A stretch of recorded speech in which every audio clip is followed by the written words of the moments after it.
Prajem krásne sobotné popoludne. Vy počúvate Zdravíčko s Williamom Šeborom a Marí Křížkovou. My vás vítáme u dalšího dílu podcastu Zdravíčko ze 4. patra. V dnešním díle bychom vám rádi přiblížili některé z možností, díky kterým se může práce nás studentů, ale také i pedagogů dostat i za hranice akademické půdy. Povídat si budeme o tom, že věnovat energii a čas tématům, které nás zajímají a prohlubovat v nich své znalosti napříč naším studiem se rozhodně vyplatí.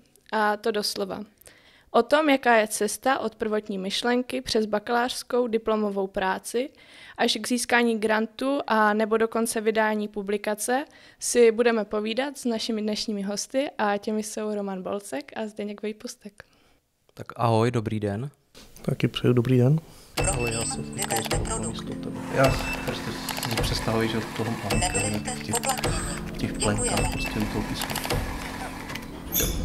Už tedy si viděl, že byl teda predurčený To jasně. velkým veciam. Já bych začala jenom jednou větou, citací z té připravované knížky a to je: autorský tým představuje architektonickou vizi světa, kde velká část lidí žije za pomoci vyspělé technologie v téměř sobě stačných městech, nabízejících obyvatelům kvalitnější prostředí pro život. Je to teda citace přímo z knihy Biom, které bude křest 29. září. A k ní se určitě ještě dostaneme, ale já bych to vzala chronologicky. A ráda bych se tě zeptala, Romane, kdy jsi vůbec jako začal o to téma cca zajímat, protože za tou knihou je dlouhá cesta a určitě to má ještě jako budoucnost, celý ten projekt dál, tak jenom by mě zajímalo, jak dlouho vlastně se tomu tématu už věnuješ. Tak jako ty zájmové věci, co jsou v té knížce, tak asi od začátku studia, mě vždycky jsem tíhl jako k organické architektuře, Wright, prostě kaplicky a podobně. Jo, pak přijdete na to, že vlastně organická architektura, ekologická architektura vlastně neexistuje, všechny tady ty věci. Tak se začnete zajímat o přesně ty věci, co jsou třeba v té knížce napsány a potom pokračujete dál a dál, pak prostě to jde přes tu bakalářku, diplomku až pak k tady tomu. A jako reálně mě to zajímá fakt jako od prváku všechny tady ty věci. I jsem si záměrně vybíral prostě ty přednášky podle toho, na který budu chodit a tady toto. Jako ale nikdy tam nebyl ten plán, že budu dělat něco takového, jenom prostě mě to jako osobně jsem k tomu tíhl. Tím, že jsem měl jako stavebku střední, tak už tam tehdy byly takové věci, že taky ten základ, že prostě budeme dělat jako dřevěné fasády a zelené střechy a bude to ekologická, dáme tam solární panely. Pak když to začnete ty témata prohlubovat a číst se o tom, tak zjistíte, že to tak není úplně jako úplně pravda. Přijde mi třeba i z vlastní zkušenosti, že často tady ti studenti mají ten pocit, že mají na jeden semestr ateliér a tím to tak nějak jako skončí a pak si vybírají další. A u tebe to bylo určitě značnou část studia jinak, tak vlastně jestli fakt už od toho prváku si jako přemýšlel, že můžeš nějak navazovat, nebo kdy to přišlo, že jsi uvědomil jako že to nemusí skončit tím jedním jako ateliérovým týdnem a že s tím můžeš pracovat dál. Hele, já jsem to bral vždycky tak, že vlastně ten ateliérový týden je jako odevzdání, kdy musíte odevzdat tu jako práci a vy pak na tom, co děláte, můžete jako konstantně pokračovat. Jo? Sice ten výsledek může být jiný, může to být jako jiné téma, může to být jiná věc, ale konstantně na tom, co vás zajímá, můžete pokračovat, můžete podle toho číst, vybírat si, do kterého půjdete ateliéru, pak jiné, jakou půjdete bakalářku, diplomku a tak dál, jako i pak třeba v praxi a podobně. Jo, jestli pak vás zajímá ti lidi, s kterýma se bavíte, nebo ne. Já bych na to možná ještě navázala tím, že ty si teda nepracoval na tom jenom sám, ale právě potom si začal spolupracovat i s jinýma lidma. A to si myslím, že je určitě pro řadu z nás taky jako hodně inspirující. A tak možná, jestli by si mohl nějak nastínit i tohle, jak může vlastně vůbec vypadat ta spolupráce a že ty výsledky pak můžou vypadat mnohem kvalitněji. Tak my jsme třeba, první s kým jsem tady jako začal spolupracovat, byl Zdeněk. To bylo, myslím, že jsme se před bakalářkou někdy ve třeťáku, asi jak všichni se s ním tady potkají, jdou řešit nějaký jako konstrukční problém té věci, co dělají. Jo. Pak jsme se začali nějak jako prohlubovat, začali nás jako spojovat stejné věci a pak to propojilo se s nějakou konzultací při té bakalářské práci a podobně a s tím, že už při té diplomce byl skoro jako můj jako druhý konzultant, kdy jsme ty věci fakt jako hodně probírali spolu. A potom vlastně on mě seznámil vlastně s tím Petrem Frantíkem, který už vlastně při diplomce taky s náma spolupracoval. Tak to byla první jako taková větší spolupráce s těma ostatníma lidma. A co se týče vlastně teďka, tak už vlastně teďka, jak máme ty projekty, tak už spolupracujeme vlastně s lidma z jiných fakult. Ale ten obzor, co to, tak musím říct, že musím poděkovat Zdenkovi, že tohle vlastně jenom kvůli němu. Jo? Že reálně prostě jsem tohle tady nikdy jako neviděl. Jo, že by se takhle jako reálně dalo spolupracovat s těma lidma, že by se s nimi o tom dalo bavit a zase on si na vás vždycky najde čas, jo. To musí jako tady všichni uznat, že když pak máte jako bakalářky, tak má prostě celou tabulku, na každou se najde hoďku, jo. Což je jako obdivuhodné, když máte jako 2 děti a rodinu. A teď už budeš brečet. To je hezky, teď budu brečet, no. Reálně takhle by to tady mělo jako fungovat. No, já si myslím, jako, že já teda osobně to vnímám tak, že člověk tady, když tady něco dělá, tak on má samozřejmě nějaký projekt, něco konkrétně, má nějaké zadání, jo? Ale vždycky jsou v tom nějaké věci, které ho zajímají. A v těch věcech je prostě perfektní mu pomoct, jo? Ať už je to kdokoliv, protože ten zájem ho potom vlastně dál posune. Jo? To znamená, že já ho můžu nějakým způsobem jako nasměrovat, jo? A abych mu to ulehčil nebo abych mu ukázal, kde dělá chyby. Jo, ale tím, že o to má zájem, tak on už se prostě potom směřuje dál. A já si osobně myslím, že ta cesta obecně není v tom, že by si člověk na začátku řekl, tady chci dojít a takhle to jde, ale že dělá to, co ho baví a ten život je v tom hezký, že vlastně, že on mu tu věc potom poskládá sám a že vlastně to vypadá jako, že to jinak nešlo. Jo, ale reálně to prostě není jako, že by šel nějakým směrem. Jo. Možná Roman je v tomto směru výjimečný. Ale ne, to takhle nebylo, já jsem to možná špatně řekl, že reálně to bylo, že já jsem jako vždycky, hlavně já mám dobrý v tom, že vždycky dělám to, co mě baví. Mm-hmm. Že reálně, jak jsem třeba jako v osobním životě, nebo i tady, jako, nebo i v té škole, tak vždycky jako si reálně vybírám, abych dělal to, co mě baví. Nikdy jsem neměl to, že vím, co chci dělat a vím, jak to bude jako vypadat, ale vlastně, když děláte ty věci, co vás baví, tak máte jako dobrou energii, ať to nezní jako až moc ezo, tak se pak vždycky jako potká s dobrýma lidma, kteří mu v tom prostě pomáhají jako reálně. A ta spolupráce je pak dobrá v tom, že prostě se obohacují ti lidi navzájem. Zase dobrý je to, že prostě se s váma baví jako starší jako akademik prostě a baví se s váma jako rovný s rovným a posouváte se jako oba. Já to třeba vidím, že když jsme měli zkušenost na doktorátu bavit se jako s mladšíma dětskama, tak to vás tak jako strašně obohacuje a posouvá.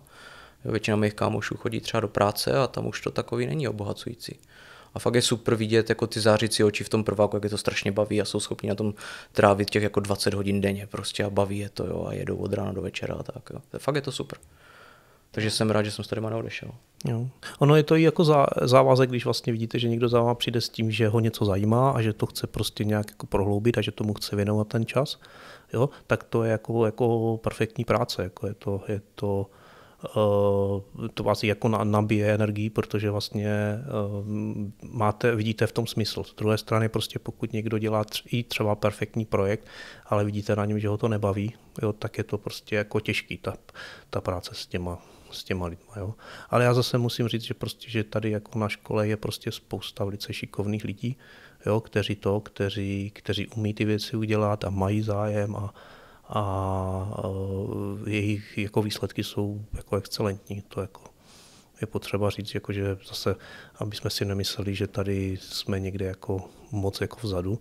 To ne, jenom si spíš myslím, že to prostě úplně nedotahujou tam, kam by to dotáhnout mohli, aby ten výsledek byl. Jo.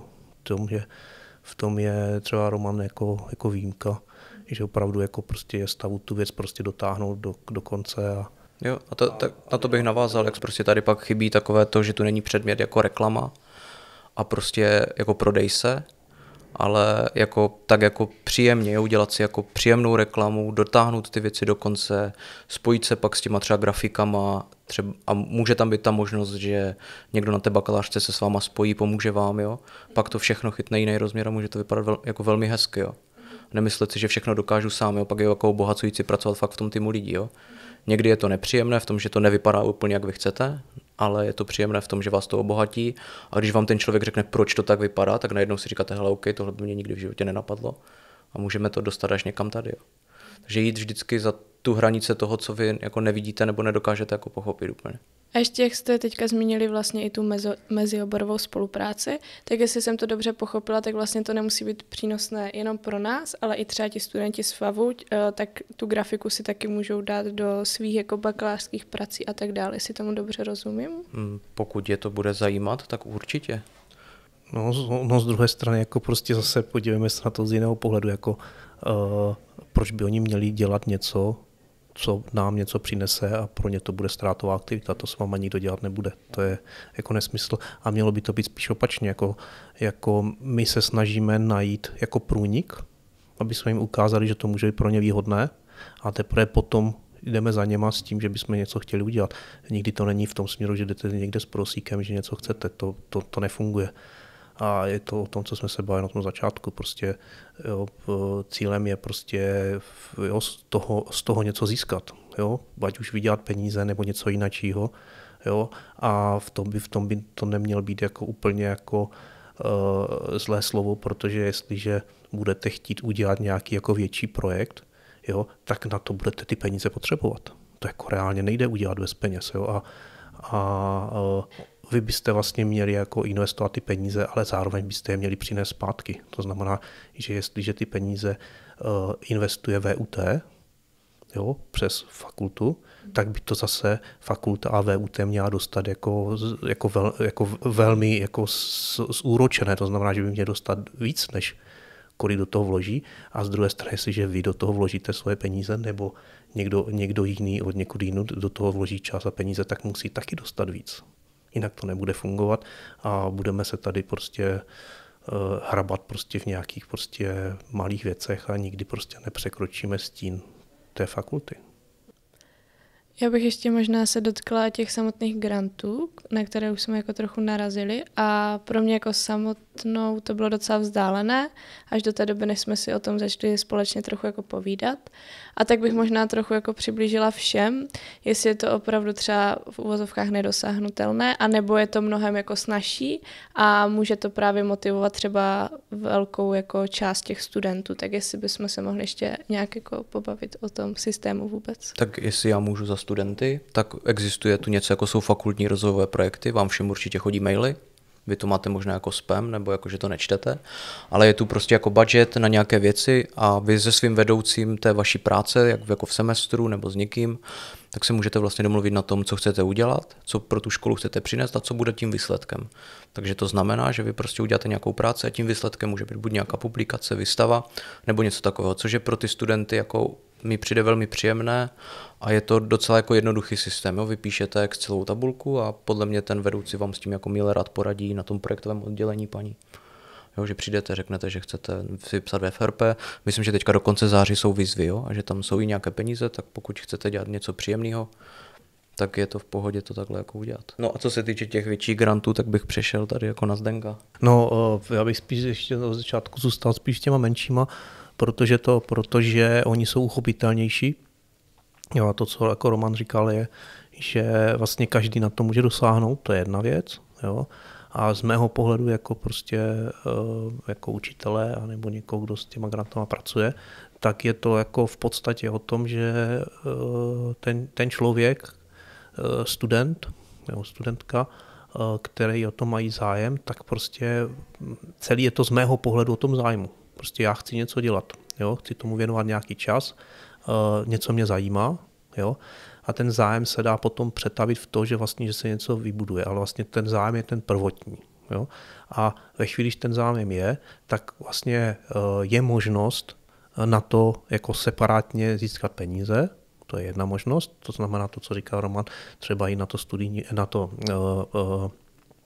oddělení projektové jo, a tam se pobavit s těma paníma, které to mají na starosti, které vám jako rádi poradí, anebo když máte nějaký konkrétní věc, že vás něco zajímá a víte, že to některý z těch učitelů dělá, no tak prostě přijdete za ním, tak jako třeba chodí za mnou, jo, že prostě, že je zajímá něco třeba v oboru hlíny, hliněného stavitelství, jo, nebo dřevěného, nebo konstrukcí, jo, a že by se tím chtěli zabývat a já jim poradím. Buď to jako v tom směru, že ať jdou teda si to požádat, anebo že třeba na fakultě běží nějaký projekt a že můžeme do toho začlenit, jo, tady v této práci, anebo že můžeme to udělat dohromady, že vlastně, že já třeba něco vypíšu, jo, a tím vlastně pomůžu s tou agendou, protože ne každý prostě to chce jako dělat sám na sebe, protože má třeba obavu nebo prostě není na tady toto zvyklý a tak dále a my musíme v tomto směru stavu pomoct.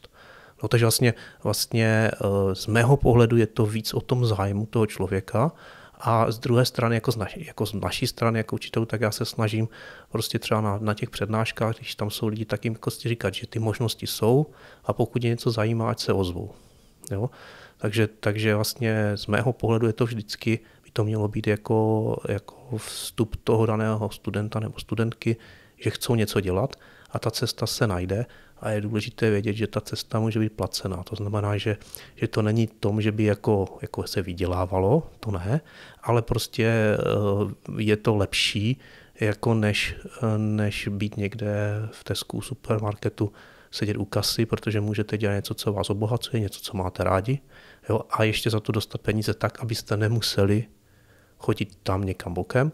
A v ideálním případě, protože to já mám nejradši, když se z těch věcí spojuje víc najednou, tak prostě, aby to bylo i v rámci toho, co vy reálně děláte, ať už ve svém životě, prostě, že třeba zrovna něco opravujete nebo něco takového, nebo v rámci nějakého svého projektu ve škole, jo, nebo nějakého předmětu, prostě se to dá prostě propojit, jo, aby vlastně v tom výsledku jste dostali co největší jako profit z toho, že jste vlastně něco udělali, jo, a když to uděláte dobře a baví vás to a věnujete ten čas, tak je na škole, aby z toho ta škola potom dostala ten profit zpátky, protože ona do vás investuje ty peníze a dostane zpátky, krom toho, že má jako super absolventy, jo, což je taky hodnota sama o sobě, že jsou lidi, kteří něco umí, jo, ale tak může mít prostě nějaký extra výstupy, které se dají hodnotit, jak tady říká Rolf Riff a podobně. Jako příklad, tak já jsem vlastně doktorand Martina Kaftana na Ústavu experimentu, pak jsem v projektu Zdenka Hlína pro lidi a dá se to propojit tak, že já tam řeším vlastně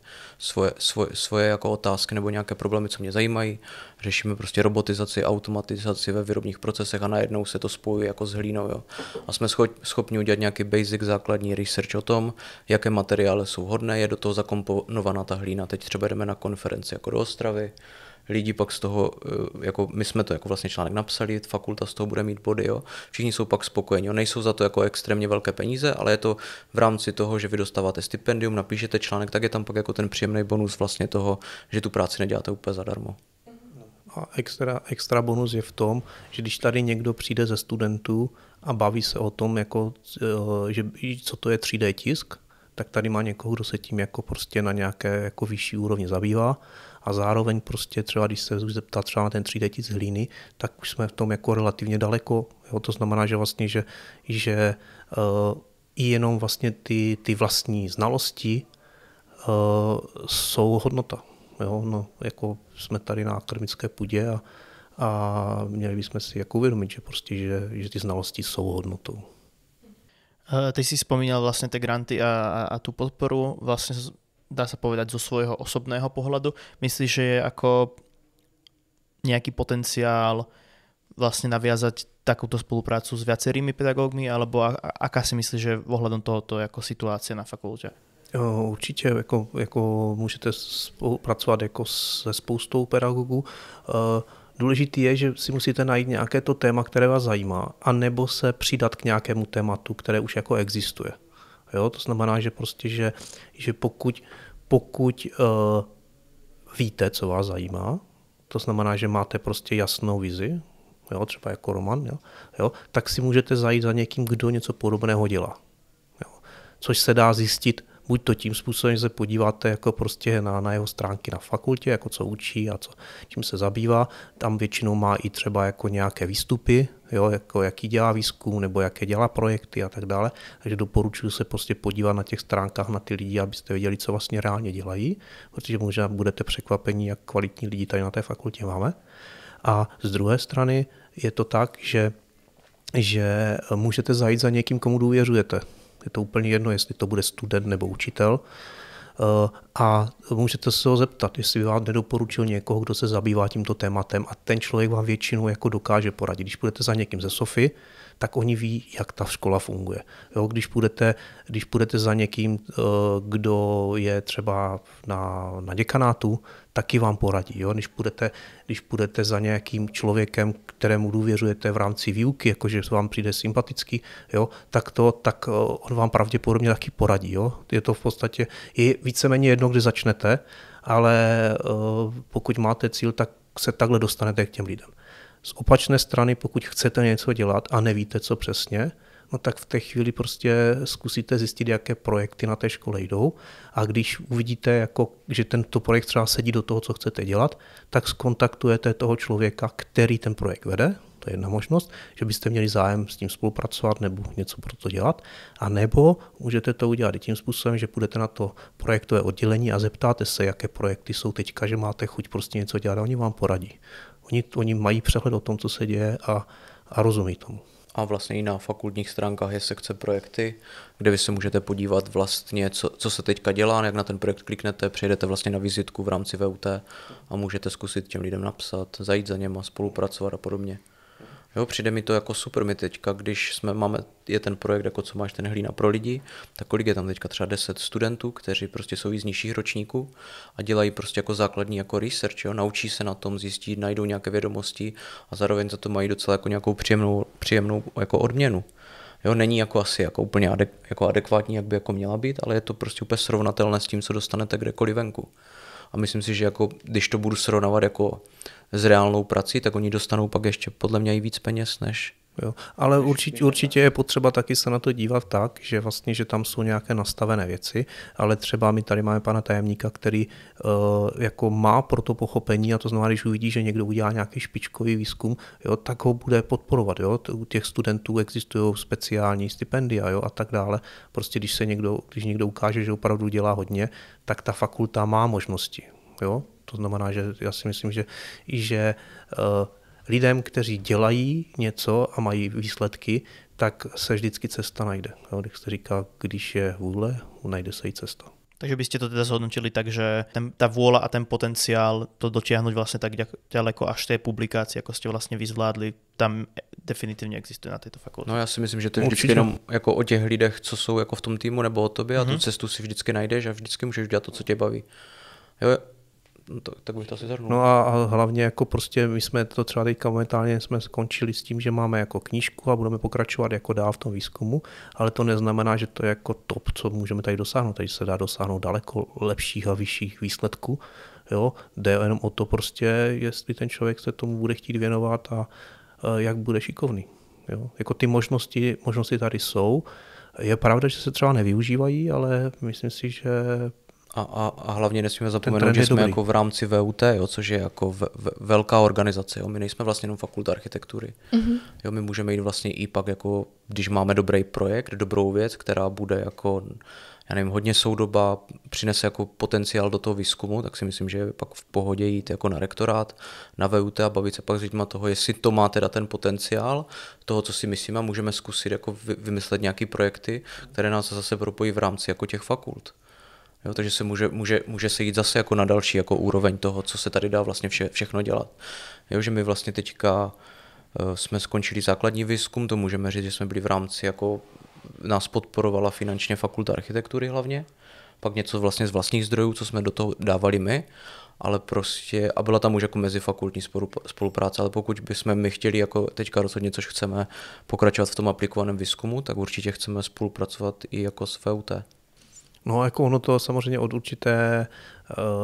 určitého úrovně ani jinak nejde, to je první věc, jo. A jak Roman říkal prostě, jo, že tak jako my jsme VUT, jo. To znamená, že jako my jsme ti, kteří by tu univerzitu měli tahat dál, jo, jako pokud na to máme nějaké schopnosti nebo možnosti a kdo jiný než my bychom to dělali, že jako tady nikdo jako další už není. A to znamená, že každý student, jo, každý učitel má tu možnost prostě udělat něco prostě, co zboří svět, jo. A nebo tak by to mělo být. Nebo bude to jako zajímavý, bude to, jo, jako já vidím ten potenciál tady těch jako lidí je strašně hodně, jenom pak jako nesmí jako v tom rezignovat. Jo, záleží zase, jak vy si zvolíte tu cestu, jo. Že prostě rezignovat na to, že si to tady dodělám a půjdu, nemusí to vždycky vypadat tak, že to dodělám a půjdu třeba do ofisu dělat, jo. Může to vypadat, že skončím na té jako fakultě, ale jako do toho si budu dělat vlastní věci, jo. Taky mám jako osobní projekty, které dělám, což mě jako zajímá a do toho prostě jste na té akademické půdě, bavíte se, dělat jako další zajímavé projekty a může to být jako strašně naplňující. A nemusí to být jenom o tom, že prostě tím, že jdu na vysokou školu 6 roků a končí život, prostě pak jdu do práce celý. No a je taky potřeba říct, že prostě tím, že jsme tady na tom VUT, tak vlastně ten člověk, který tady začne dělat třeba architekturu, tak určitě není architektura jediná věc, která ho zajímá. Jo? Tady pan docent Rápal říkal prostě velmi podle mě trefně, že architekt, který rozumí jenom architektuře, nerozumí ani jí. Jo, to znamená, že vlastně vy musíte mít jako přehled a to VUT vám umožňuje, že vlastně, že můžete se potkat s lidma, kteří jsou v těch dalších oborech, které vás zajímají, prostě na špičce. Jo? A to je naprosto, když si to uvědomíte, jako neskutečná příležitost, kterou, když odejdete té školy, jo, už nikdy v podstatě nezískáte, protože vždycky budete v nějaké uzavřené bublině. Jo? A tady jste prostě v otevřené bublině, podívejte se, jaké fakulty my tady máme. Jo? A v rámci toho backgroundu té univerzity můžete jít samozřejmě do světa, jo, protože se vás stojí. A já jsem si to uvědomil, jako, že ten doktorát má dobrý potenciál v tom, že vám to otevře strašně dveře, nové kontakty a zase říkám, že ještě je pak dobrý jet na ten postdoktorát, třeba reálně do zahraničí, ještě větší město, postdoktorát, větší příležitosti, protože to, že spolupracujete vlastně s lidma, kteří jsou odborníci třeba jak na FASTu, na tu stavební mechaniku, tak vám to prostě otevře úplně jako jiné rozměry toho přemýšlení. Jo. Že prostě my se tu učíme, jak ten dům nebo něco má vypadat a pak se za nima přijde a oni pak jako řeknou, že reálně jediná věc, na které záleží, tak jsou pak jako peníze. Jo, že jde třeba jako udělat všechno. Ja som sa chcel spýtať vlastne, čo sa týka tej rezignácie. Ty si vlastne predtým spomínal, že si veľmi rád, že si tu zostal. Čiže to je v kontexte práve toho doktorátu, alebo... Je to v kontextu toho doktorátu. Jsem rád, že jsem tu zůstal, protože jako jak vidím, jak ti lidi fungují po té škole, že jdou do té práce, právě jak říkal Zdeněk. Jo. Vy zůstanete v nějaké uzavřené jako skupině lidí, kdy vy vlastně přijdete jako v 8 ráno do práce a pak třeba jdete jako pryč, ale nejsou tam takové super jako příležitosti, jako jsou ty projekty, poznávat nové lidi, poznáváte ty lidi z jiných fakult, z celé té univerzity, v čem je to jako strašně super. Já jsem z tohle nikdy nevnímal, že to takhle jde. Takže práve ale motiváciu robiť ten doktorát ti vlastne dal aj tento projekt priamo, nie? Alebo rozumiem tomu? Myslím si, že úplně to nemusí být jenom o tom projektu. Celkově fakt vám to otevře jako nové dveře, úplně jinak začnete nad těma věcma přemýšlet. Jo? No jako já jsem třeba rád, jako, že ta atmosféra je taková, že ti lidi, kteří končí školu, tak mají ten dojem, že ten doktorát je může obohatit. Jo? To je jako jedině dobře a v té chvíli je to jako, že aspoň některé věci tady děláme správně. Ale jako nebudu říkat, že někdy nebyly jako myšlenky na to toho nechat a dělat prostě jenom třeba ty jako svoje projekty, které vám dávají ty peníze, protože co si jako říkáme, častokrát, když jsme dělali třeba tady tu publikaci, tak to bylo, jako vám to veme hromadu jako toho volného osobního času a pak si člověk říká, jestli by nebylo lepší zase žít ten jako normální život. Pak je prostě strašně příjemné jít jako s holkama na jogu, které se baví o tom, že jejich dítě prostě bolí nohy, no, tak to bylo vlastně strašně super. No je to taky jako v podstatě je to obtížné, když to začnete přepočítávat na peníze, tak se to jako neúplně dobře jako vyplácí, protože že jo, v reálném životě prostě vyděláte v komerční sféře víc, jo, ale taky není všechno jenom takhle o penězích. A z druhé strany ale zase očekáváte, že když se něčemu věnujete a budete mít dobré výsledky, tak se vás ta univerzita o vás postará. No. Takže uvidíme, jestli se nám podaří mít ty výsledky, aby se o nás univerzita postarala. Asi teda dôležité spomenúť, že ten nenormálny život, jak ste to teda dávali do kontrastu s tým normálnym životom, asi úplne pre každého nie je. Vždycky je něco za něco. Ty vieš ako nejak aspoň nejak zaobaliť, že ako si uvedomil teda, že by si teda radšej robil toto, alebo to se vlastně točíme v kruhu, že jo? A to jako já ti na to klidně odpovím, to asi nebylo jako tak zase, jo? Celou dobu jsem dělal to, co mě baví a asi když jsem si představil tu variantu svého života toho, že bych chodil prostě ráno do kanclu a potkával celý den, rok, měsíce, život, jedna ty stejný lidi, tak by mě to prostě nebavilo. No. Takže a tady je to právě super v tom, že jako je to, já když mám vlastně, tady pracuji i v tom 3D centru, je to fakt jako strašně fajn v tom, že tu každý semestr jsou noví lidi, vy se s nimi začnete poznávat, a je to jako naplňující a pak jak přijdou ti prváci, jo, jsou jako fakt jako nadšení do toho, strašně to baví a fakt je to jako extrémně naplňující. U těch prváků je jako hrozně důležitý to, že oni mají nějaké očekávání a je hrozně smutné, když se nenaplní a oni prostě jako zapadnou do toho průměru, protože vlastně, když vidíte na začátku toho semestru, jo, tak vidíte, že oni všichni mají nějaké jako touhy, jako prostě, že tady nejsou z toho důvodu, že se tady dostali na školu, ale že všichni něco chcou dělat, je to prostě jako super a bylo by fajn, kdyby jsme je dokázali jako v tom udržet. No. Já jenom jsem chtěla jako dodat takovou drobnost z té praktické stránky z pohledu studenta, protože si myslím, že je obecně vždycky jako lepší hlavně začít a klidně po malých krůčcích, než prostě právě říkat, že je to složité a nejde to. A proto třeba z osobní zkušenosti si myslím, že je hrozně super si třeba vybrat ateliér, který právě už tam má napsané, že třeba v těch finals bude i nějaká ta výstava, nebo že bude třeba i nějaká jako společná jako menší knížka, protože z vlastní zkušenosti jako vím, že potom je to skvělý pocit, když se to fakt dotáhne do nějaké podoby, která je prezentovatelná i pro tu veřejnost, že to nezůstane jenom v tady té bublině a neříkáme si furt jako jenom mezi sebou, jestli je to teda buď skvělé nebo špatné, ale že prostě vidíme i nějaký feedback z toho venku.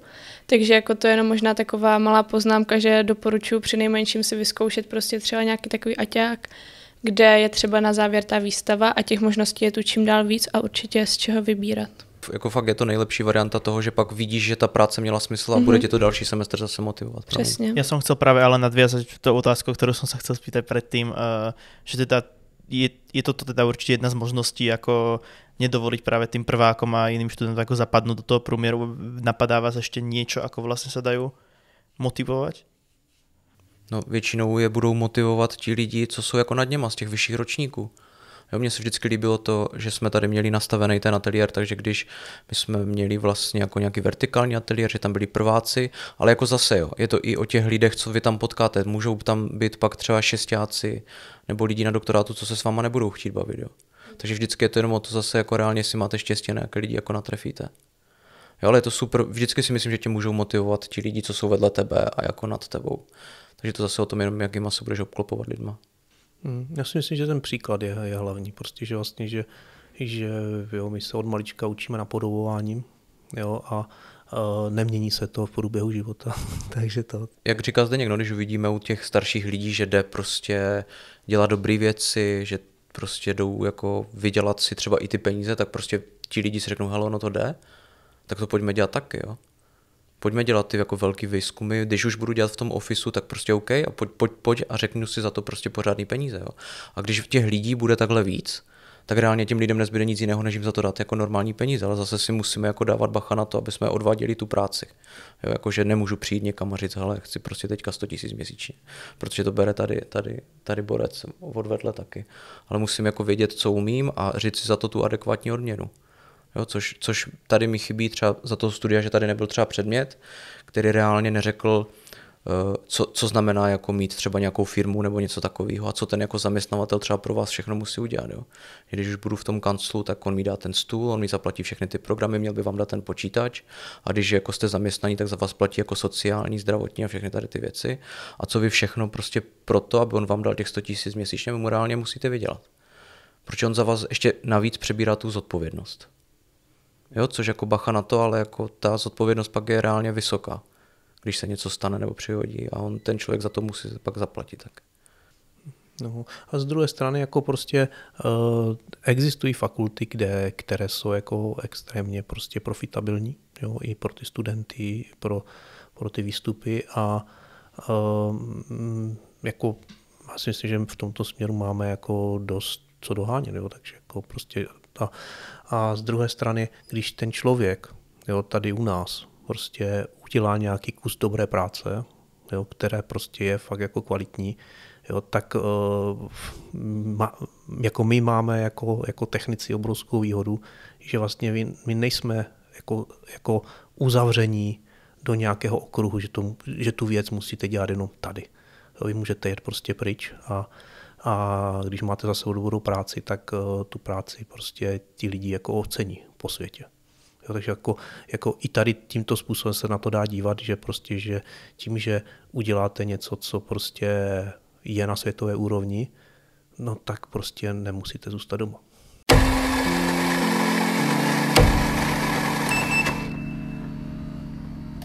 Já si myslím, že zásadní problém u nás je tady na té škole, že se prostě ty finanční věci řeší buď to vůbec, anebo hrozně jako, bych to řekl,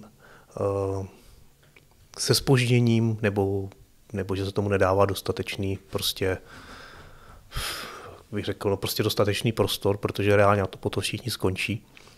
Jo. A co je na tom špatně, tak jako někdo prostě, všichni by měli vydělat, když někdo vydělá, tak ten další potom zase vydělá. To je v pořádku, to není jako sprosté slovo. Z druhé strany, jako jestliže tady budou studenti a studentky studovat a budou vidět, že ti, kdo je učí, si prostě vůbec nevydělají a pracují za horších podmínek, než když jezdí do supermarketu, tak co by tady teda studovali? Jako to nedává jako smysl. A nebolo by teda dobré, keby sme to nejak naaranžovali, že ešte na tej taške by teda bola tá kniha? Ja si myslím, že to je v pohode. A nechcem, aby bolo my z toho demonstrativně potom vytáhneme. Jasné, To rozumím. přijde. Ale to máme jenom jediný vantač. Aby jsme viděli, že to je prostě propojená mařena s tou Jakmile to knížkou. vytáhneme špatně, tak je to celý úplně pokažený. Víš co, ta investice stála pak úplně k ničemu. Ne, jakože toho, že... Víš co, ty 2 roky práce se pak ukážou na tom jenom, jestli si dobře vytáhl knížku z tašky nebo ne. Takže to nechám na tobě. Jestli myslíš, že jenom to finalizování, tak to je v pohodě. Ale jako prostě je to dobrý, že to je vidět to propojení, rozumíš? Jo, jak časový, tak... Jako myslíš, Mařena mařeny a s tou knížky, knihou. vlastně. My jsme to tak udělali na schvál, celou dobu jsme to psali, aby jsme to vytáhli vlastně na vaši mařenu. Pak jsme šli do podcastu a... Je to součástí plánu. Jsme za to rádi. Ten šibeničný termín na ten podcast taktiež je súčasťou plánu, alebo... Tak my si asi jako nemyslíme, že by to mělo vyjít do toho křtu, ale přišlo nám to dobře, že kdyby se to třeba jako stihlo, tak by to bylo fajn, protože reálně třeba ti mladí lidi mi přijde, že o tom moc neví, co tady dělají, jako ti jejich starší jako kolegové, studenti a tak. Jo, že třeba pak na ty doktorandské věci moc nikdo nechodí a vlastně ani ti doktorandi ne. Ale já si myslím, že jako je to tu obecně takový problém. I vzájemně, ne? Nebo jako, že ti lidi často o tom, že se jako tím, jak toho všichni v vozovkách mají hodně, tak pak ani moc nefunguje to, že by se zajímali třeba o ty ostatní projekty. No, na mě to tak jako působí často. Já si myslím, že to je tím, že se prostě nezajímají o ty ostatní projekty a tím pádem prostě to je ten výsledek. Jo? Já nevím, já to mám tak, že když skončí prostě aťáky, tak si to jdu projít tu školu a když něco zajímá reálně, tak se přijdu podívat na ty finals. A třeba mi přijde fajn, že jsou teďka jako závěrečné finals, to třeba nikdy nebylo. My jsme takhle vždycky si dívat na Bartlett, na Angewandte a tam to bylo skvělý prostě. Na zároveň tam funguje jinak jako kritika, že ti lidi nekritizují tebe, ale baví se jako nad tou prací a je to jako odborná kritika. A přijde mi to jako moc fajn prostě. Jo, přijde mi to lepší, že prostě přijdou lidi, jako je to nějaká diskuze, prostě reálně závěr, přijde tam celá ta škola. Jo, je to nějak jako nad programem, všichni se tam zhrnou, jo, je to super, pak ti doktorandi, víš, a prostě tady ani mně přijde ty ústavy moc nefungují, nebo já nevím, jo. Ale přijde mi strašně fajn, jak to třeba my máme na experimentu, že tam jsou ti prváci, chodí jako za náma, za doktorandama, bavíme se s nima, víš, a fungujeme tak, že my se s nima bavíme, učíme je třeba, když oni chcou pomoct jako něco s rinem, nebo jako vytisknout, tak jim prostě pomůžeme, kdokoliv přijde, vždycky tam jako pro ně jsme, nebo tak. Takže mi to přijde asi vždycky jenom na těch lidech, co ty věci dělají, než bych říkal pak jako, že je všechno špatně. No tak zase architekti by se měli umět prezentovat, jo? Zase to je jako součást té práce a myslím si, že ta škola jde jako dobrým směrem, když jako prezentuje, jako se snaží dát jako čas i peníze do toho, aby ti lidi prostě tu prezentaci udělali a vystavili a měli možnost se potom podívat jako na ty ostatní. Že já taky někdy jako prostě večer, když odcházím, tak prostě projdu tu školu, která jako svítí v těch jednotlivých ateliérech a prostě člověk si to prochází a je to zajímavý. Jakože a to je dobře a myslím si, že by se to měli naučit. Že to je součástí. Jo, jako práce. Se Zdeňkem souhlasím. A mě tady chybí právě, jak jsme se bavili na začátku, když jsme měli takový ten nezávazný rozhovor, že mi chybí, že se tady ty děcka úplně neumí prodat. Mm-hmm. Jo, že když pojedeš do zahraničí se podívat, tak oni jako nemají úplně tak lepší projekty než my tady, jako třeba nějakým konceptem, myšlenkově a tak, ale jsou schopní strašně udělat ten vizuál. Mm-hmm. Ten vizuál, ten model a jsou schopni ti to extrémně rychle prodat. Jo, že prostě neskončí ta práce tím projektem, ale končí ta práce tím, že ti mají tam ty lekce, té prezentace jdou a prostě ti to prodají. Normálně to pak vypadá, když má Steve Jobs prezentaci iPhoneu, normálně chceš si to koupit hned, prostě všechno. No a myslíš, že je to jako jenom problém na architektuře? Protože já mám ten pocit, že jako tohle je spíš zakořeněné často už jako v naší tady mentalitě, jako v Česku, že mi přijde, že už si to neseme často ze střední, že spíš mi přijde, že je to takové to jako často nevystupovat z řady a takhle a neumíme se zase tak moc prosazovat a jde to vidět i potom na přednáškách třeba, když je jako prostor na dotazy, tak jako hrozně málo kdo se jako zeptá a přijde mi, že to odráží i to, o čem mluvíš ty. Jakože mi přijde, že to není jenom na architektuře, ale že ten problém je jako docela obecně u té naší generace nebo těch lidí na těch vysokých.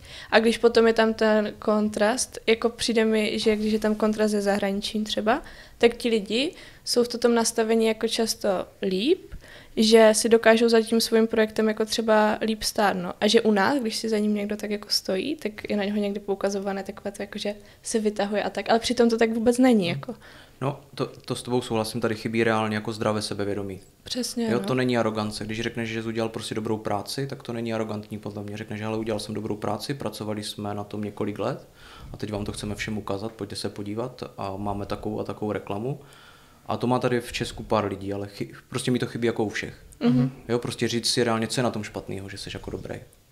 Jo, jako prostě říct reálně, jako něco se mi podařilo, a v ostatním jako říct, pojďte se na to podívat, ale to není proto, že bych se chtěl, nebo že by se někdo chtěl takhle nad někoho povyšovat.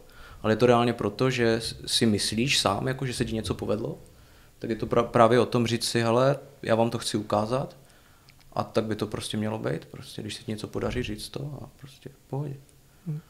Já si ale myslím, jako, že se to nedá úplně takhle říct, jako, že to je obecný problém, protože třeba co já vím, když jsem někde na konferencích a tak oni říkají, jo, to jsou lidi z Brna, o nich se jako obecně ví, že nemluví, že se neptají, že nemluví. A v porovnání třeba s Prahou nebo s ostatníma prostě univerzitníma městama, jo, tak je tím Brno jako proslulé, jako tady ta fakulta. A nevím, jako já to beru tak, co mi říkají lidi, jo, jako z cizí. Jo. A já když se bavím s prvákama, jako když mám tam nějakou přednášku, tak oni nemají problém mluvit. Jo? Ale když se potkám s těma čtvrťákama nebo prostě to, tak ti už nemluví vůbec. Jo? Takže jako, myslím si, že to možná bude i jako nějakým nastavením na té škole, protože jakože víc vyčníváme než ti ostatní školy. To je zajímavé, no. Já jsem měla teda pocit, že je to v rámci tak nějak republiky a to je jako zajímavé. Jo, ale není to tak moc jako u nás, že u nás je to jako dost extrémní. No a já třeba se snažím s těma třeba v těch hodinách, aby ti lidi mluvili, aby se to naučili, protože to na to samozřejmě od začátku nejsou zvyklí, ale nepřijde mi, že by prostě v tom výsledku po těch x rokách, co tady jsou, takže by se jim ty schopnosti nějak výrazně zlepšily. Jo, což je podle mě chyba, protože architekt se musí umět prodat. Jo, to je jako jasný, tím pádem musí mluvit.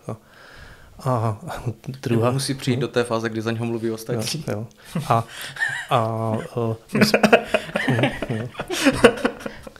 A druhá věc je ale, že když vy se bavili o tom, jako, že se musíme prodat, nebo že musíme dělat reklamu a tak dále, tak se tam jako trošičku ztratilo to, jako proč vlastně tu reklamu dělá. Jo? A to je podle mě úplně to zásadní, protože nikdo nebude dělat dobře tu reklamu, když ji bude dělat jenom kvůli té reklamě. To znamená, jako proč by se měl umět prodat? A víte, proč by se měl umět prodat? No. Protože by dostane peníze. Jenomže tady se o penězích v podstatě vůbec nemluví na té škole. To znamená, jak chcete udělat reklamu, jak se chcete prodat, když vlastně zatím nestojí ty peníze. Jo, zkuste se bavit o tom, kolik by za ten projekt nebo za to, co tady někdo dělá, třeba na diplomce nebo na bakalářce, kolik by měl dostat peněz. A najednou zjistíte, že ten člověk vůbec neví, o čem se bavíte. Jo, jako tady to je reálně problém, že se neříká, kolik se za ty věci prostě, nebo jako, že ten pojem jako peníze je sprostý slovo, proč ale se na druhou stranu, když se to udělat jako vážně dobrý projekt, tak jako OK, stojí to váš čas, stojí to všechno a zároveň to stojí strašně moc peněz. Jo? A právě proto se musí udělat dobrá reklama a pak až jako můžete toto, ale stejně, jak my máme jako třeba nějakou zkušenost, tak stejně vám ti lidi nedají peníze, dokud nemáte aspoň nějaký produkt. Jo, prostě pokud nemáš aspoň nějaké portfolio prací, nebo něco, čím se můžeš před těma lidma prezentovat a říct, hele, tohle už jsem za ten život zvládl, tak vám ty peníze reálně nikdo nedá. Prostě ještě. No a z druhé strany, k čemu je reklama, když za ní potom ve výsledku nejsou peníze, že?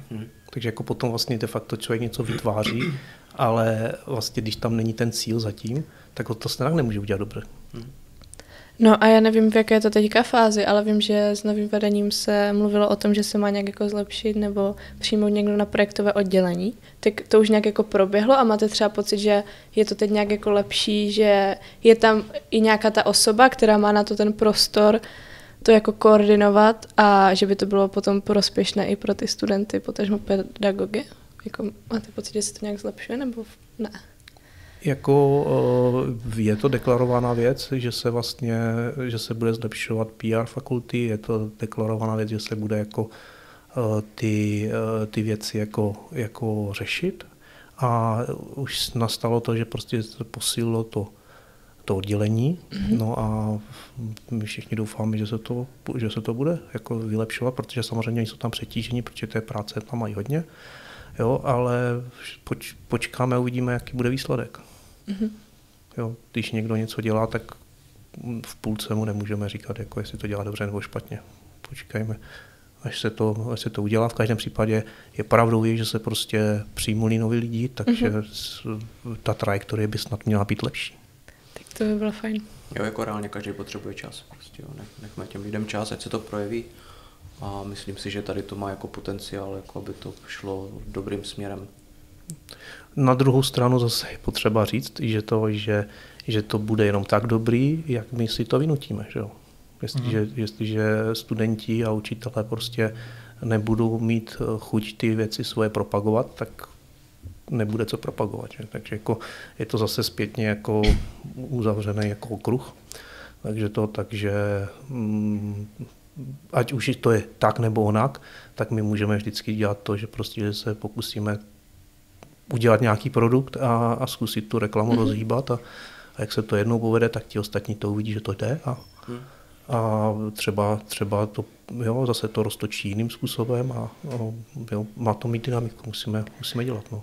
Jo, to je určitě taky dobrá pointa, že si myslím, že v momentě, když někdo tu cestu přece jenom trošku jako prošlápne s nějakým tím projektem, tak potom to může být jako inspirativní a i snažší pro ty další, kteří právě uvidí, že to jako může fungovat, když do toho i sami budou investovat tu energii a čas.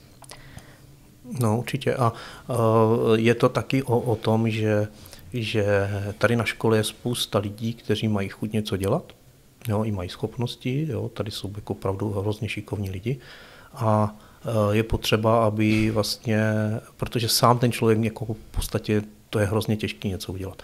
Jo, ale jo, aby se ta jejich jako vůle a síla prostě nestratila. Jo, takže na tom je to jako dobrý.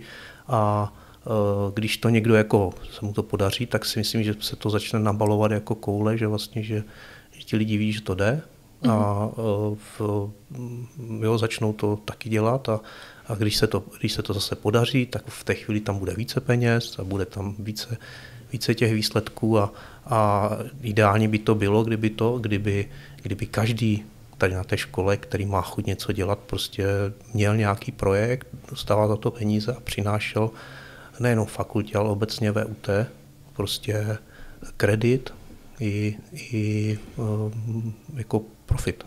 To by bylo jako perfektní. Jo, je super pak ty věci vydávat, dělat výstavy, už tlačit možná i v rámci těch ateliérů, prostě co udělá na konci výstava někde, jo. Ta škola má za to rivové body, ruvové body.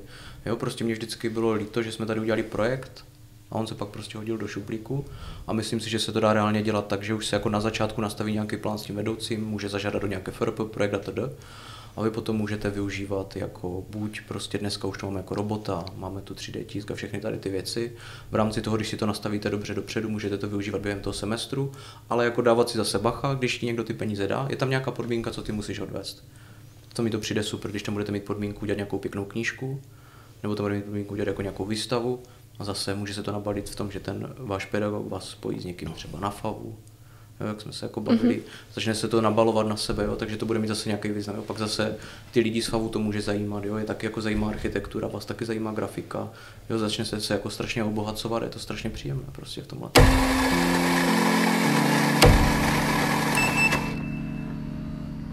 Tak já bych možná pomalu se přesunula k samotné publikaci a ještě jako navázala na tady tu část. A když ještě přečtu 2 věty, je to vlastně se závěru úvodního slova od tebe, Zdeňku, z té knihy. A píše se tam, kniha je zde a my jsme otevřeni pro všechny, kdo se chtějí něco dozvědět, něco upřesnit, něco změnit nebo se na nás navázat. Jsme na začátku cesty, pojďte s námi. Jestli já tomu dobře rozumím, tak právě ta publikace samotná není jako nějakým vrcholem nebo že by to byla stopka, ale naopak to bude pokračovat, jak teďka i částečně vyplynulo z rozhovoru. Tak jestli byste nám teda tu publikaci mohli představit, protože ji máte s sebou, a jestli byste ještě mohli navázat na toto, jak to vlastně bude pokračovat. No, jako vlastně ta publikace nějakým způsobem shrnuje ten základní výzkum. To znamená obecné informace o tom, o čem, jako jakým způsobem my si představujeme, že by se do budoucnosti měly vyvíjet města. A tady toto je jako architektonická záležitost, kterou spíš jako Roman vysvětlí. Já jsem technik a statik a v tady těchto věcech je on jako rozhodně fundovanější člověk.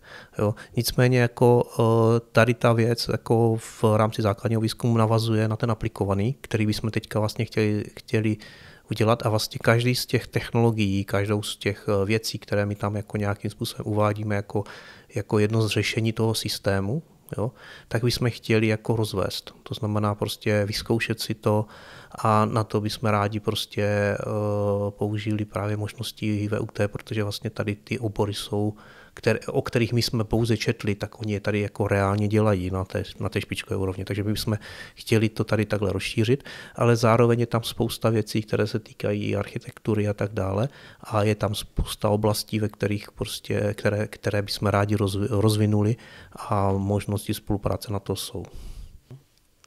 Ne, jako my jsme prostě shrnuli základní výzkum, který se prostě dotýkají té diplomky, jdeme s tím dál a prostě už teď jsme z toho základního výzkumu ověřili nějaké věci, jestli třeba můžeme pěstovat jako plodiny například v městech a podobně.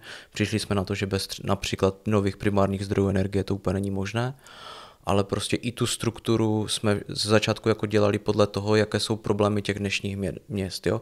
Ale jde o to, že tohle je prostě vize. Že pokud přijdeme na nějaké jako stanoviště, tak se můžeme si vzít ty pravidla, které my tam jako říkáme, můžeme podle toho například zrekonstruovat byt, můžeme podle toho například zrekonstruovat dům, my tam jako popisujeme, co je například jako oběhové hospodářství, jak by ten dům mohl vypadat, a to, co jsme udělali my, tak to je jenom prostě naše jako reálně vize, jak to jako může vypadat. A právě jak tam píše Zdeněk, my jsme otevření té spolupráci. Protože my jsme si velmi dobře vědomi toho, že hodně věcí, co jsou ti lidi třeba na tom VUT, ti odborníci, tak my jako se jich pouze jako dotýkáme a úplně jim jako nerozumíme.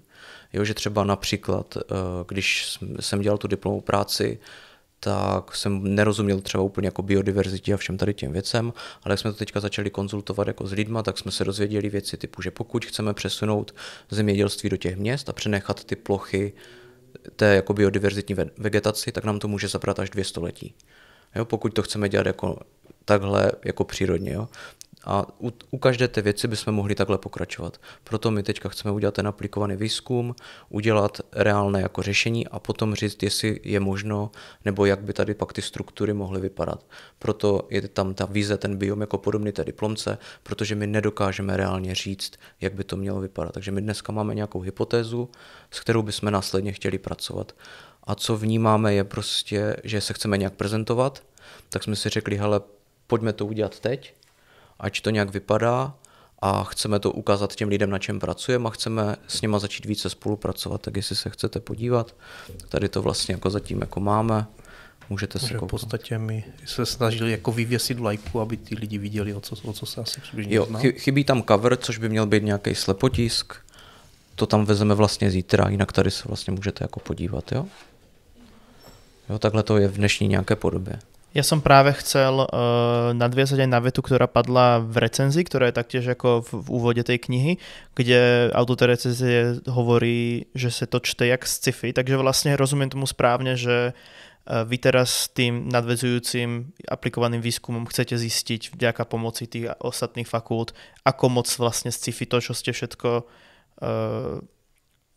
vyskúmali vlastne tou četbou, že ako moc reálne to vlastně, rozumím tomu správně? My reálně jako pracujeme s technologiemi, které jsou jako dneska použitelné, které se dají jako využít, ale postavit reálně něco takového je vlastně to sci-fi, protože to není odzkoušené. A proto, aby toto sci-fi jako nebylo, tak my potřebujeme udělat ten aplikovaný výzkum a ověřit si jednotlivé ty části, jak říkal Zdeněk, tak aby to vlastně mohlo fungovat.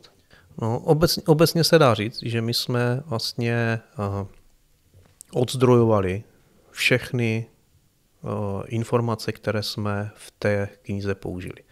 To znamená, že to není sci-fi v tom směru, jako že bychom používali něco, co jako je vize prostě do budoucna. Všechny technologie, které tam my máme, jako existují a všechny jako vstupy, s kterými jsme jako nějak přicházeli, jsou jako ověřené. To, co je, prostě to čte jako sci-fi, je, že my jsme je vlastně spojili všechny dohromady a vytvořili nějaký ucelený koncept.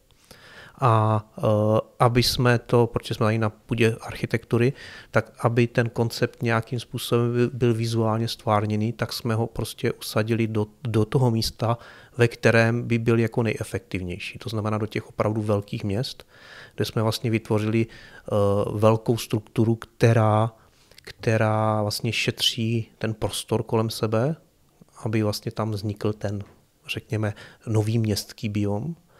A zároveň prostě tahá nahoru do té vertikality prostě jak to bydlení, tak zdroje potravy, tak všechno ostatní a snaží se řešit ty města, aby byly jako víc nezávislé, to znamená, aby nefungovaly tím parazitním způsobem, kdy vlastně vysávají zdroje všude kolem dokola, s kterými potom mají problém a ty paralelně tady ten výsledek, který je, ovlivní zbytek krajiny, protože vlastně tím nebudeme muset prostě devastovat tu krajinu kolem, protože vlastně velkou část zemědělství budeme stavu prostě dotlačit tam, kde se spotřebovává, to znamená do těch měst. I vlastně, když jenom to nechám Romana potom i v tom směru, že my momentálně narážíme na to, že lidé vlastně konzumují něco, s čím nemají žádný osobní vztah. A my bychom chtěli, že ty technologie umožní, aby se to vlastně vrátilo zase blíž k těm lidem, tím šetřením místa a tak dále. To znamená, že vlastně, že bychom mohli vlastně mít kontakt s tím vlastně, co jíme, co konzumujeme a kde tvoříme energii. Jo, my jsme tady udělali prostě nějaké takové jednoduché grafy z těch výzkumů, kde my dneska jako můžeme vidět, že když to dáme do nějakého urbánního celku, tak už dneska můžeme vidět, co vlastně ty struktury tomu celku přinesou, co mu vezmou a právě tady pak můžete vidět, že je velký problém dneska s tou energií. Jo. Proto vlastně my dneska i v tom závěru píšeme, že dneska takové struktury třeba není úplně možné stavět z těch důvodů, že nemáme levnou energii. Ale ten základ toho, jak my jsme nad tím přemýšleli, je, že do budoucna bude hodně levné energie. Jo, ty výzkumy poukazují třeba na to, že budou nové primární zdroje. Jo, protože například, jako když si vezmeme obnovitelné právě ty zdroje energie, tak vám dneska jako nedají jako moc reálně té elektrické energie. Jo. To číslo je velmi, velmi zanedbatelné.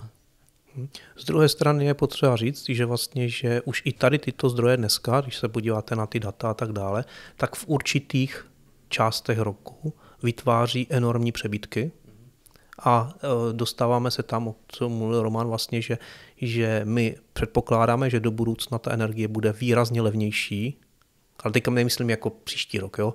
Ale jako prostě do budoucna, že bude výrazně levnější a vlastně všechno se změní díky tomu, ale to, co se nikdy nemění, je spotřeba vody, na tom končí civilizace a nemění se ani to, že místo není nafukovací. Jo? To znamená, že jestliže my vyřešíme nějaký problém, tak si myslím, že z těchto problémů první vyřešíme tu energii.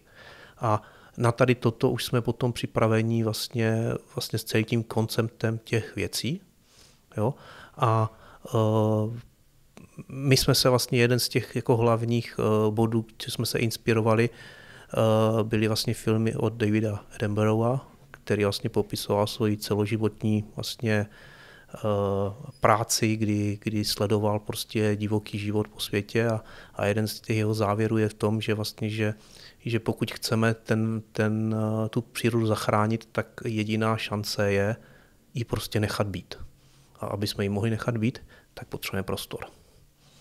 Jo? Tím pádem vlastně my bereme to, co zabírá nejvíc prostoru, to je zemědělství, a tlačíme ho do těch měst, aby jsme vlastně de facto umožnili té přírodě přežít. Mně přišel na mysl jeden článek, který jsem nedávno zaregistrovala na ČT24 a bylo to převzané z časopisu Science Advances. A ten titulek vlastně byl, že Země už pro člověka není bezpečné místo, tvrdí studie, hroutí se 6 sloupů stability z 9. A jenom mně přišlo zajímavé to, že vlastně 2 z těch zvaných planetárních limitů jsou jednak ztráta biologické rozmanitosti a dále i to využití území. A právě chci jenom říct, že tady ta knížka mi přijde, že s tím velice úzce souvisí a odkazuje to i na to, jak moc je to aktuální téma. Tak to je jenom taková jako vsuvka k tomu. Díky. To je hezký. To je asi možná to, proč myslíš, že se to čte jako v sci-fi náš recenzent. Ne, jako reálně jsme, jako my s tady těma věcma jako pracujeme, že si čteme, co jsou ty věci dneska aktuální, co jsou problémy těch měst a prostě to jak ta věc vypadá, to úplně není jako relevantní. Jo, to je jenom jako, jak už jsme říkali, jako náš názor, jo, může to vypadat úplně jinak. My si jako třeba fakt jako myslíme, že ten jako základní výzkum jako řeší tady ty problémy jako fakt jako hodně, tady ty aktuální věci, co jsme jako řešili, a ta ztráta biodiverzity je velký problém. Protože když se dneska jako podíváme, tak ty města se rozrůstají jako zase horizontálně ty velké. A ten problém toho, co vnímáme, že on už se jako, když se podíváte na ty projekty, tak už se rozrůstají i na to moře.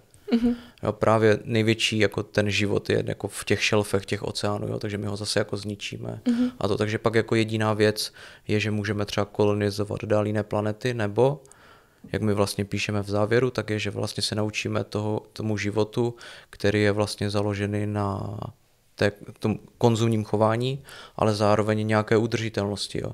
Nějaké oběhové hospodářství, že co využijeme, dokážeme zrecyklovat a podobně. Jo. Jako zase, jo. Není to tak, že bychom se měli vrátit zpátky k tomu, jak jsme žili kdysi, ale pojďme zkusit třeba využít ty moderní technologie a začít je implementovat do těch jako našich staveb, protože najednou se stane to, že my extrémně můžeme snížit třeba podlahovou plochu. Jo. My dneska už můžeme mít třeba v paneláku nebo v nějakém bytové jednotce můžeme mít místnost, která mi vlastně udělá jako zeleninu a ovoce, jo, lokálně. Jo, to podle i tady té knížky jste schopni si napočítat, jestli jste schopni to tam jako vměstnat, udělat a plus minus, kolik by vás to jako reálně stálo. Jo, to jste schopni tam jako zjistit. Jo. A vlastně my tam docela dost jako rozebíráme ty trendy, které jsou jako veřejně publikované, třeba na těch panelech o klima a tak dál. Jo, to znamená, jsou to informace, které my je bereme jako relevantní, ale vždycky říkáme, odkud je bereme, aby si to o tom mohl každý jako nějak udělat. A vlastně my se snažíme vytvořit jako vizi, jak by to mohlo fungovat za už v současnosti známých nebo používaných technologií. Jo? Známých neznamená, že musí být jako rozšířená, ale ví se o nich. A vlastně díky těm technologiím jsme stavu prostě do toho města dostat prostě výrobu tady těch zdrojů, ale zároveň i tam dostat ty lidi, protože my třeba věříme v tom, že lidstvo prochází nějakým evolučním vývojem a pokud momentálně se lidi tlačí do měst, jo, tak ty města by je měly přijímat. A to už je věci architektury, jak to zařídit, jo, a ne je jako odmítat, protože reálně, když nebudou v tom městě, tak budou jako ničit tu přírodu. Že? Jo? A druhá věc je, že když ty města budou růst, tak vlastně oni zase nemůžou být jako slabá v tom směru, že když jim tam někde zhavaruje prostě obrovský přívod vody, tak to město prostě skolabuje. Jo, to není udržitelný způsob, jak může fungovat. A my s tady těmato věcma jako pracujeme a pokoušíme se říct, že už v současnosti existují technologická řešení, které by to řešily a ukazujeme jako vizuálně, že to jako lze udělat, ale pro nás je důležitá ta vize. To znamená to, co je zatím, proč to děláme a jaké jsou ty možnosti, ale ta vlastní struktura je víceméně jako ta záležitost, která se může měnit. Z druhé strany je to teda zase ta nejčitelnější věc, která vizuálně upoutá. Takže jako proto to i tak vypadá a proto jsou ty struktury zasazeny do velkých měst, protože ty velké města jsou proto to nejlepší, protože oni mají největší problém s vodou, největší problém s energiema, největší problém s přelidněním. Jako asi reálně můžeme i říct, že to je nějaký jako umělecký jako statement toho, že prostě OK, tady je něco, proč to tam je, proč to tam ti lidi udělali, tak pojďme se jako podívat na to, jako proč jo? A ta odpověď je prostě proto, že tady jsou ty dnešní problémy a my jsme schopni je řešit a jako my jenom předkládáme jednu z těch možností, jo? Neříkáme, že tady to je prostě striktní věc, jak to musí být. Jo? My jsme se nad tím jako zamýšleli, udělali jsme tohle je nějaká naše věc, naše varianta, budeme rádi, když ti lidi si to přečtou a pak nám udělají jako tu kritiku, až řeknou nám, jak to dál posunout a jak se dál o tom bavit.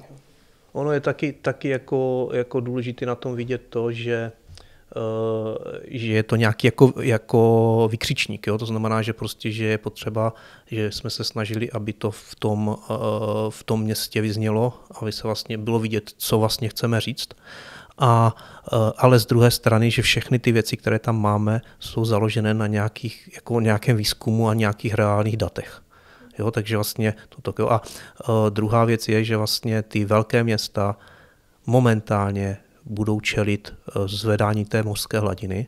To znamená, ty místa, které jsou nejvíc osídlené, budou v podstatě jako stíženě obyvatelné a speciálně ta naše struktura nějaké občasné záplavy jako bez problémů zvládne, protože vlastně ten spodek je vymyšlený tak, že může pracovat i s tou stoupající hladinou moří. Proto je to dané v těch velkých městech. Takže mimo tej výšky, ktorá tam je vlastne, aby sa umocnila tá vertikalita, aby sa umocnil tá hustota toho zabývania, vlastně všetko ostatné je... Nemusíme brát čistě jenom proto, hlavně je třeba záběr půdy, jo? Protože v těch městech máš problém, že máš jako málo té půdy, my jsme schopni na pár metrech čtverečních, sice pak využijeme jako tu atmosféru a všechny tady ty věci, ale reálně jsme schopni na malém záběru půdy prostě propojit to s tím městem pomocí těch nových technologií jako dopravních a vlastně přenést to zemědělství až nad nějakou úroveň toho. Jo.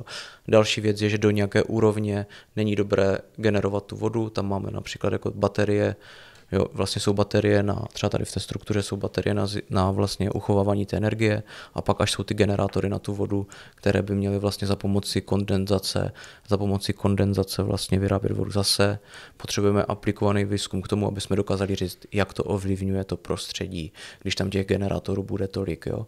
Jestli to jako je validní, nebo jestli se to může jako jo, my to prostě jako reálně nevíme, jo. My to potřebujeme jako vyzkoušet, proto jsme tohle udělali a chceme se s těma lidma spojit. Podle toho se pak bude tvarovat i další struktury a podobně. Ja som práve mieril ale k tomu vlastne umeleckému aspektu toho projektu, takže okrem tej výšky tam všetko ostatné je čisto iba vlastně na to upútanie pozornosti. Ne, právě to si nerozumím. My jsme prostě ze začátku jako dlouho debatovali o tom, jestli ty struktury mají být horizontální nebo jestli mají být vertikální, takže to není čistě, aby to jako upoutalo, jo. Je to proto, že prostě reálně záběr půdy v těch městech, jo, rozšířování a podobně. A ta vertikála právě pak dává výhody dneska, to je to generování vody, přenesení toho zemědělství až do té atmosféry a nebudeme zabírat tu půdu. To je to. Jo, to, že tak to právě vůbec není. A protože tady, jak ukázala Marie, tak tam vlastně bylo viděno, že my jsme ty struktury tvarovali vlastně od nějakých 100 metrů až po 800 a oni se jako mění. Jo. Takže jsme schopni pak jako generovat víc a víc těch struktur. Pak když se podíváme do toho základu, tak tam je rozdíl mezi jako horizontálou a vertikálou. Proč jsme vybrali tu vertikálu? Například protože spotřebujeme mnohem méně materiálu. Takže kdybychom dělali horizontálně, tak potřebujeme spojovací prvky jako horizontální, víc materiálu. Pak jsme přišli na to, že jsme se vlastně spojili ještě s Petrem Frandíkem, ten nám reálně řekl, že můžeme využít, už dneska je teorie, kdy můžeme využít například jako plastový odpad, který je schopno se prostě míchat jako se speciálníma vláknama a jsme schopni už z toho ty struktury tisknout za relativně jako zajímavé už dneska prostředky. Po té konstrukční stránce vlastně vidíte, že ty struktury, které my máme, jsme vždycky srovnali s existujícíma stavbama. To znamená, že to není jako že bychom byli úplně jako mimo nějakou realitu, protože lidi už byli v stavu něco podobného postavit. A to, co jsem říkal jako vykřičník, není v tom směru, jako že bychom tam měli něco, co je jako mimo ten koncept, tam to všechno jako je vyargumentovaný, proč je to vysoký takhle, jo, třeba speciálně v tom, že vlastně, že čím větší výška, tím líp se kondenzuje a je to efektivnější a tak dále. Ale je ten vykřičník je v tom, že vlastně, že je jako opravdu jako reálné město a do toho jsme udělali tu vizualizaci ve stejné kvalitě, jak je to reálné město. To znamená vlastně, že se tam najednou objeví něco, co tam normálně jako nepatřilo, ale reálně se tam dá postavit a to je vlastně to, co vlastně dělá ten vykřičník. To znamená ta kvalita těch vizualizací a vůbec jako ta kvalita těch obrázků, té prezentace, té práce, jo, že vlastně, že to je vlastně jako součást vlastně toho statementu, že vlastně, že to jde a že to je vidět. A pak ještě třeba ten líst je tam na vrchu, proto my tomu tak jako říkáme líst a připodobujeme to jako rostlině. Proč on nám získává energii? Protože dneska už jsou zařízení, jsou to normálně organické solární panely, které si schopni dát nějakoukoliv strukturu a už nám to získává energii. Takže my vlastně ještě zabereme co nejvíc té plochy nahoře, tak aby jsme té energie dodatečně získali co nejvíc. Takže jako ten tvar vlastně v každém tom, jak se na něho v každém vlastně prvku, tak když se rozebereme, tak já ti řeknu jako smysl, proč tam je. Proč jsou dole kořeny na vodu a proč je dole ten hyperloop. Protože dole kořeny na vodu nám uchovávají vodu v chladu a může tam být docela dlouho a pak až se může rozptýlit jako do toho. Jo. Takže jako každá z těch věcí má jako smysl, proč tam je. Další věc je, že to je jako modulová stavba, takže my jsme schopni ty generátory modulově vystavovat do potřebné jakékoliv výšky. Jediné, co se musí jako reálně měnit, je, že čím půjdeme výš, tak tady vidíš, že se ty věci strukturálně začínají promotávat, protože jsou stabilnější. Jo, a další věc je, že třeba důležité je začínat u těch 3 prvků, protože jsou ideálně takhle jako stabilní, když se propojí. Jo, a taky věc je to, že ona musí mít určitou výšku, protože když bude nízká, tak ona vlastně ten prostor dole zastíní a nic tam neporoste.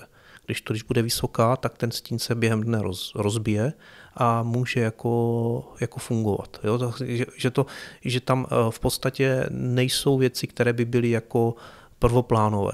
To je všechno jako nějakým způsobem vyargumentované a ta argumentace je podložená nějakým výzkumem a v té dané chvíli kdokoliv, kdo si to přečte, může napadnout buď to ten zdroj, anebo naši interpretaci. A to je právě to dobré právě na té vědecké práci, že vlastně, že se můžeme bavit a můžeme prostě přijít na to, hele, tady jsme udělali chybu a tady to upravíme. Jo? Na tom začátku my vycházíme z nějakého základního axiomu, nějakých prostě základních předpokladů. Jo? Pokud ty předpoklady jsou špatné, tak to můžeme celou tu knížku zabalit. Jo? Z druhé strany, pokud nefungují dneska, neznamená, že za pár roků se to nezmění a ty předpoklady tady budou. Jo? Já s tím jako souhlasím, no takhle to reálně. My jsme si prostě dali jako základní věci, které chceme řešit a ty jsme postupně začali jako zkoumat. Potřebovali jsme najít jako nějaké relevantní výzkumy k té problematice, tak ať to nějak jako vypadá a vlastně tohle zabralo asi jako největší množství času zebrat ty jako relevantní výzkumy, sepsat je, dát to do nějaké jako podoby jako textové, tak ať se to dá vůbec jako přečíst. Pak jsme bojovali třeba s tím, že když jsme to jako psali, tak to po nás jako nikdo to nechápal, co tam vlastně jako píšeme, takže my jsme to pak jako chtěli tak jako vyndat ven, tak ať si to můžou pak zároveň přečíst i jako lidi, kteří se nezajímají úplně o naši problematiku architektury, jo? Takže prostě jsme to chtěli udělat tak, ať si to dneska můžou vzít i normální lidi a můžou se cokoliv jako o tom jako dozvědět. Proč to řešíme a proč by třeba jako ty stavby mohly vypadat v tom městě takhle. Jo? Je pravda, že vlastně, že ta knížka není psána jako úplně jako v tom hlavním jako myšlence, jako vědecká práce, ale je psána s tím, aby aby měla jako dopad na veřejnost, to znamená, aby to byly v stavu přečíst jako více lidí, než jenom prostě odborníci. A i tak jsou zvolené formulace, i tak jsou zvolené právě ty obrázky a tady ty věci, jo, protože vlastně nám jde o to, aby jsme nějakým způsobem změnili náš přístup k těm městům. Myslím, že jsme to docela probrali, ale... Ale môžeme sa ešte spýtať tú otázku, že prečo je to teda ten biom?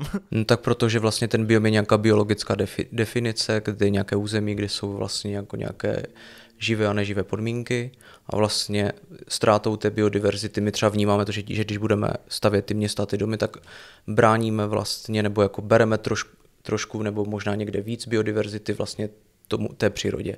A my se tím biomem snažíme prostě pracovat tak, že my to víme, že tomu území něco vezmeme, ale OK, a pojďme tomu zase vrátit něco zpátky.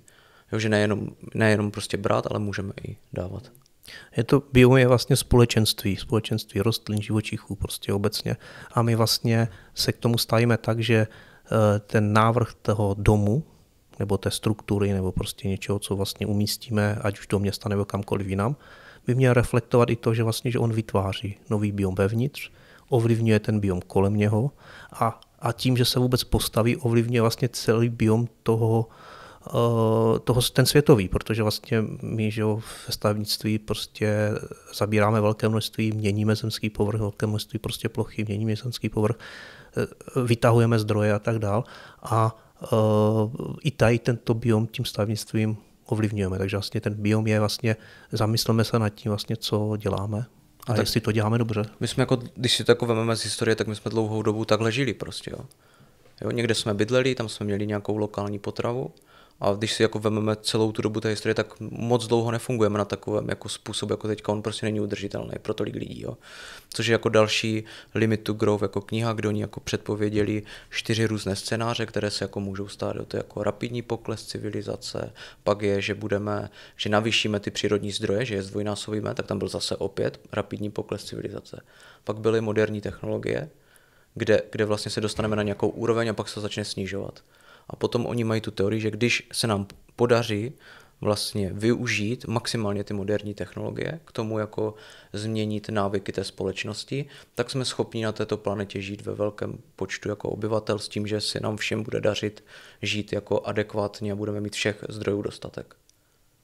Jo, takže tohle je další věc, na kterou my jsme jako navazovali, co nás jako zajímala, tak aby to bylo, tak aby jsme, jo, prostě takhle nás to nějak zajímalo. My vlastně tady ty filozofické věci, jo, i jako směřování a tak dále, jsme se snažili uchopit tím technickým pohledem a říct prostě, jo, my se snažíme porozumět tomu, co nám říkají lidi z těch humanitních věd, jo, nebo přírodních věd a zareagovat na to z našeho pohledu, to znamená z pohledu prostě techniků a architektů, jestli vlastně to je možno nějakým způsobem jako zaimplementovat do těch staveb. Jo? A opravdu se snažíme říct, že možná, že jsme nepřemýšleli nad tím, jako vlastně že vůbec v těch stavbách vlastně máme vlastně biom, akorát ho třeba nevyužíváme, že by mohl být prostě jiný a že by vlastně mohl vyřešit spoustu problémů, které ty města v současnosti mají, kdyby jsme třeba jenom změnili něco málo. Jo, protože nemusíme změnit celek, ale když začneme třeba reálně měnit ty věci u toho bytu, tak se teď můžeme o tom bavit, co všechno by to přineslo, kdyby se postupně začal měnit, rekonstruovat třeba takhle každý byt, který by měl třeba přísun soběstačné vody, jídla a tohle, když nad tím začneme takhle přemýšlet, tak to začíná být zajímavý. Jo. A vlastně my jsme zjistili, že o pár roků zpátky, že systém, který máme navyklý, že funguje, může ze dne na den se prostě změnit a on nefunguje. A ve chvíli, když jste aspoň částečně soběstační, tak ty, řekněme, následky pro tu danou společnost nejsou tak vážné, jako když jste kompletně odkázáni na někoho zvenku. Jo, což vlastně vidíte, že ta rovnováha není úplně tak, jako, jak si myslíme, že je stabilní, že to není úplně tak stabilní. A toto je jeden z třeba z dalších možností, jak tu knihu číst. Tak teda knihu budete krstiť v Brněnském Kunste 20. 9.9. září v rámci akce Široký perimetr architektury, kde oni vlastně mají, to máte vy vlastně v rámci Mařeny, předtím je tam architektonická diskuze, tak určitě přijďte i na ní, jo, přes náš ústav a potom my tam máme v rámci tady té jedné akce křest té knihy. Vlastně celou vlastně v podstatě skoro měsíční výstavu pořádá Ústav experimentální tvorby, která je v Kunstu, bude se otvírat tento týden, v pátek. Jo, takže vlastně kdo bude chtít, tak může se přijít podívat do Kunstu. Jo, budeme určitě rádi, pokud uvidíte, bude tam vystavený i model tady toho biomu a bude tam vystavený spousta prací. Jestli do té doby neumřu. A my jsme se ještě i k tomu křtu, my jsme se pak jako snažili to udělat jako pro všechny. Kamarádka vlastně, co nám pomáhala tady s grafikou do knihy, tak by k tomu měla vlastně udělat nějakou obrazovou výstavu, pak tam je kapela Obligatné, kdy vlastně tam hraje Mara Fry, toho tady určitě všichni znají, tak jsme se to snažili jako fakt to celý propojit. Student a jo, tak vlastně Radka, co dělala tady tu grafiku do knihy, že my jsme jí dali vlastně přečíst tu knihu, ona na to udělala nějaký názor zase jako umělec, tak teďka bude vystavovat k tomu jako obrazy, které budou jako protnuté její vlastně zájmovou tvorbou, kde ona jako jí zajímá zase ženské tělo a podobně i jako mužské. A potom vlastně tam kapela Raut, takže přijďte na celou akci, už to tam bude měsíc a budeme rádi, když se tam třeba potkáme, můžete se nás na cokoliv zeptat.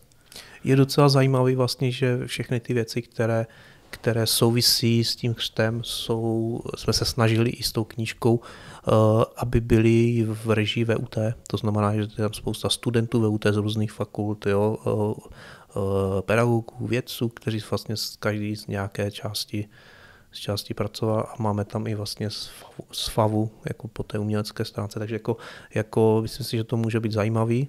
Jo? A vlastně celý ten program toho širokého perimetru architektury. A to je celý vlastně jak ten projekt, i vlastně grafička, Tereza je vlastně z FAVu, takže vlastně celá ta kniha je vlastně spolupráce v rámci celého VUT. No, takže jestli chcete se podívat na to, jakým způsobem může ta spolupráce v rámci VUT vypadat, tak se přijďte podívat. Já doufám, že budete příjemně překvapeni. Všechny vás samozřejmě zveme. A vlastně na škole by měly vyset plakáty, mělo by to být i na sociálních sítích.